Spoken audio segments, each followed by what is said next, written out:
রাজনীতি চলবে না। ঢাকা বিশ্ববিদ্যালয়ের সব হল থেকে প্রকাশ্য ও গুপ্ত রাজনীতি নিষিদ্ধ ঘোষণা করেছেন বিশ্ববিদ্যালয়ের প্রক্টর সাইফুদ্দিন আহমেদ।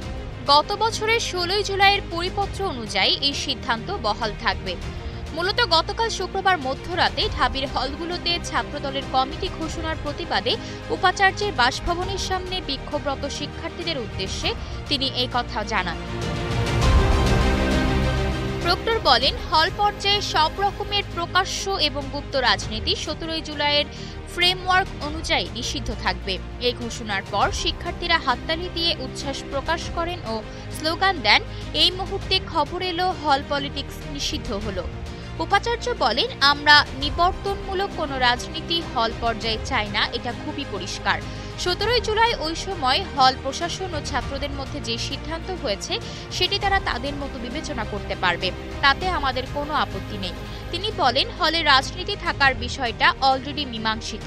এই ব্যাপারে তোমাদের যে সিদ্ধান্ত 17 তারিখের সেটা এর আগে হল প্রশাসন দিয়েছে। হল প্রশাসন যদি মনে করে সেই অনুযায়ী জানাবে। এই বিক্ষোভের মূলত সূত্রপাত হয় শুক্রবার সকালে ছাত্রদলের কয়েকটি হল কমিটি ঘোষণার পর। যদিও 2023 সালে 17 জুলাই থেকে ঢাবির 18টি হলে অফিসিয়ালি ছাত্র রাজনীতি নিষিদ্ধ ছিল, তবুও ছাত্রদল নতুন করে আহ্বায়ক কমিটি দেয়।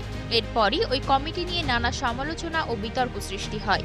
এর প্রতিবাদে ও হলগুলোতে ছাত্র রাজনীতি নিষিদ্ধের দাবিতে মধ্যরাতে ছাত্রদের বিভিন্ন হল থেকে বিক্ষোভ মিছিল বের করা হয়। এক পর্যায়ে রোকেয়া হল ও শামসুন্নাহার হলের ছাত্রীরা ফটকের তালা ভেঙে বের হয়ে আসে, তাদের সঙ্গে যোগ দেয়।